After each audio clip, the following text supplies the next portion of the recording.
أعوذ بالله من الشيطان الرجيم. بسم الله الرحمن الرحيم.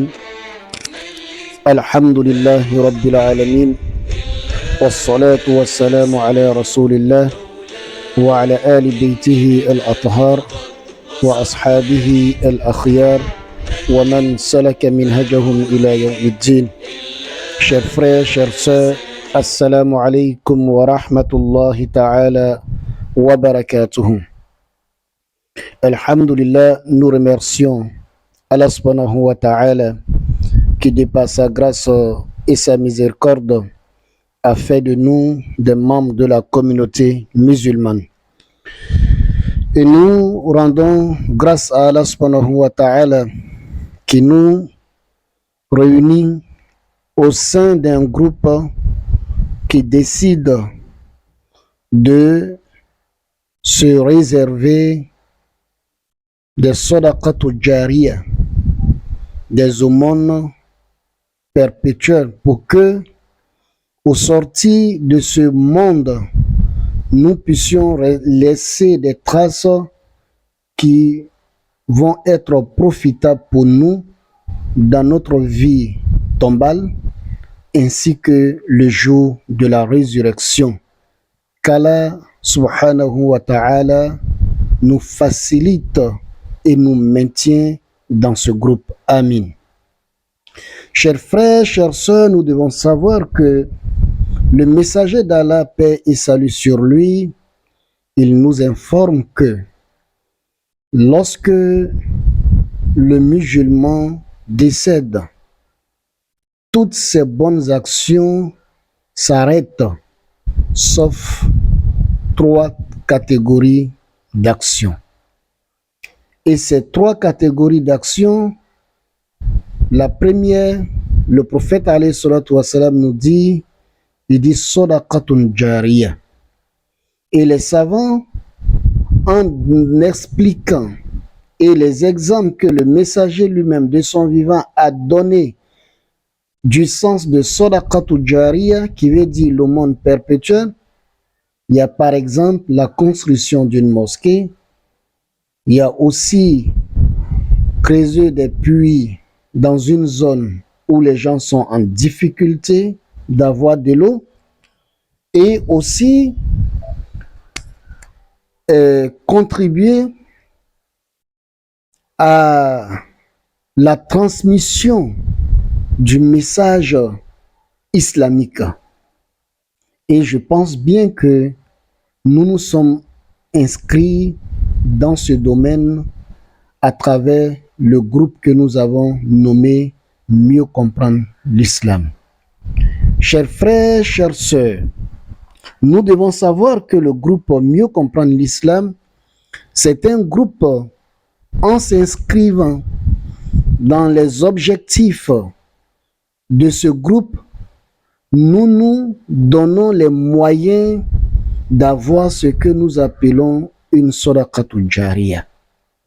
Et comme nous le savons, dans un groupe, chacun doit essayer pour le maintien du groupe d'apporter ce qu'il peut pour que le groupe ne disparaisse pas et que ce groupe-là soit un trésor pour nous de nos vivants, et même après nous, que des personnes viennent profiter de ce groupe, et c'est ça qui va être pour nous des sadaqatul jariya. Et comme nous le savons, pour une telle organisation, nous avons besoin de conjuguer plusieurs forces, plusieurs, comment dirais-je, contributions.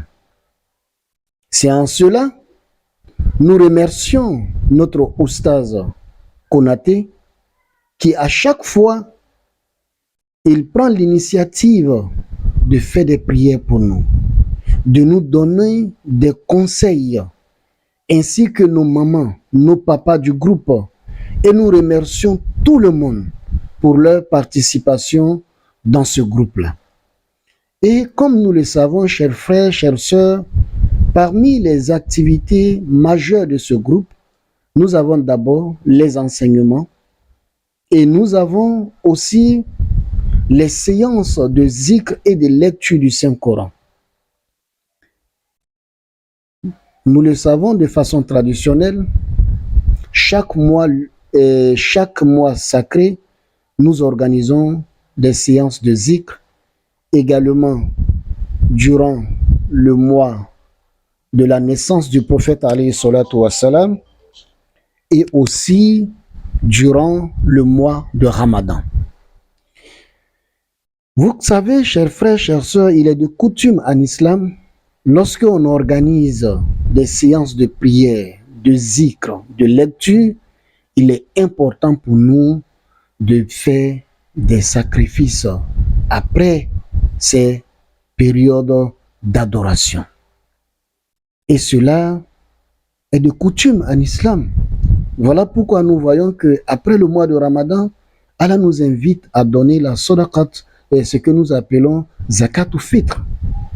Donc, pour cela, ça fait partie aussi de nos activités. Ça veut dire, si nous voulons parler de nos activités, nous avons des séances de formation, on a des séances de questions-réponses qui fait aussi partie des séances de formation, nous avons des séances de zikr et nous avons aussi des séances de sacrifice.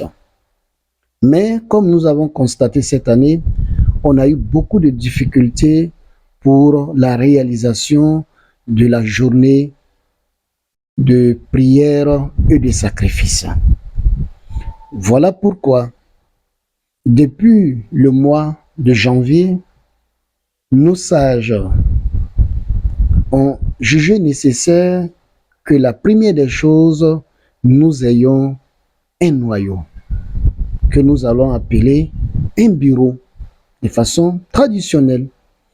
Et ce bureau va essayer d'apporter des réflexions qui vont nous donner des lignes de conduite pour que nous puissions maintenir ce groupe-là.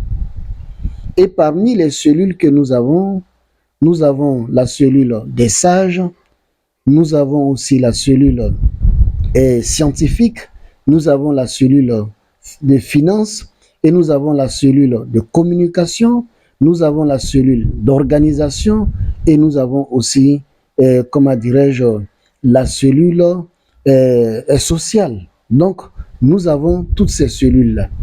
Et aujourd'hui, nous avons demandé à la cellule d'abord finance de nous faire des propositions pour que ce qui est arrivé n'arrive pas. Et nous devons être ambitieux. Pourquoi pas demain, on pourrait avoir peut-être une école au nom du groupe Mieux comprendre l'islam. Pourquoi ne pas organiser des, comment dirais-je, des actions à l'endroit des personnes qui sont en difficulté? Donc, ce sont des choses qui peuvent venir. Donc, nous avons demandé à cette cellule finance de nous faire des propositions pour que la difficulté que nous avons eue pour l'organisation de notre sacrifice de cette année, que nous ne tombions plus dans ces difficultés.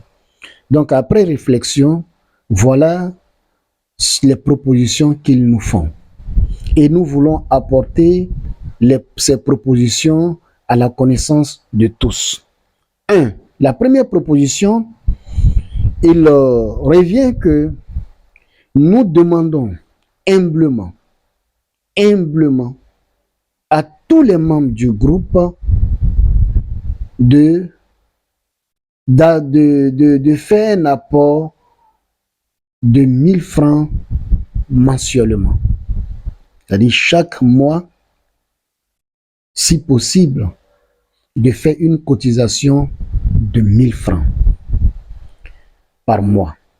Donc, si nous calculons, on va dire en un an, c'est une cotisation de 12 000. Et là encore, nous donnons la possibilité à tous. Si moi je pense que les 12 000, je peux les payer en un coup, comme on le dit, ou bien je peux les payer en 3 tranches, il n'y a aucun problème. Car nous allons faire une liste et chacun va essayer de voir, nous allons faire une liste et lorsque vous payez, vous acquittez, alhamdoulilah, on va le mentionner pour qu'on sache que vous êtes acquitté de cette cotisation. Et les membres du bureau que nous avons publié depuis le mois de février, mais nous allons réactualiser encore pour qu'on puisse se rappeler, eux, ils ont comme cotisation 2000 francs par mois.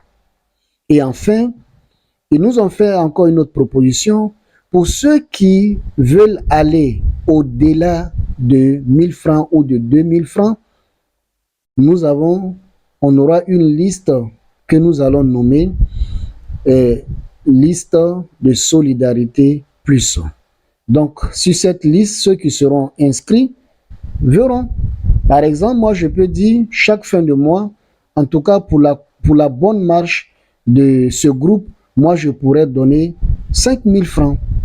Moi, je pourrais donner 10 000 francs. Ça dépend de la capacité de tous. Moi, je pourrais donner 3 000 francs. En tout cas, dès qu'on dépasse le seuil des 2 000 francs, on s'inscrit directement sur la liste de la solidarité plus. Donc, voilà un peu, chers frères, chères sœurs, ce qui est comme information à apporter à votre connaissance. Et ça, c'est pour non seulement notre Sadaqatul Jariya, mais c'est pour nous éviter d'aller tendre la main à chaque fois lorsque nous avons des cérémonies à faire. Et nous savons, chers frères, chères sœurs, nous devons être sincères l'un envers l'autre. Chacun fait sa participation. Donc, celui qui peut apporter plus, même le matériel, aujourd'hui, on a besoin de matériel. Donc, même aujourd'hui, pour ceux qui peuvent vraiment aider, alhamdoulilah, c'est une manière pour chacun de se sentir des membres actifs de ce groupe et ne pas être seulement là dans le groupe, non, quand on peut. Et je vous jure qu'il n'y aura pas de moyens de sanctions pour dire que celui qui ne paye pas, il va être radieux du groupe. Non. Chacun reste dans le groupe. Si tu sais que tu peux apporter quelque chose financièrement, tu apportes. Mais si tu sais que tu ne peux pas, il n'y a aucun problème. Mais ce que nous devons savoir, la contribution pour le maintien de ce groupe, à travers les dons que nous voulons faire comme cotisation, je vous assure que toute personne qui va écouter les enseignements que nous donnons, qui va essayer d'avoir des informations sur la religion musulmane, à travers cela, c'est comme vous avez contribué à comment dirais-je, à la diffusion du message islamique. Et ça, nous le savons, cela est très, très important. Notre inquiétude est que ne faut pas que demain, on se trouve dans une situation où nous ne pouvons plus aller de l'avant parce que nous avons un souci de moyens. Donc, vraiment, cet appel est lancé. Et Inch'Allah, nous attendons aussi de vous des propositions pour que, ensemble, nous puissions améliorer ce que nous voulons faire. Qu'Allah nous accorde les moyens nécessaires de pouvoir supporter ce que nous avons comme ambition et qu'il nous accorde les mérites de tout ce que nous faisons, qu'il accorde la santé à tous nos malades et sa miséricorde infinie à tous nos défunts. Assalamu alaikum wa rahmatullahi ta'ala wa barakatuh.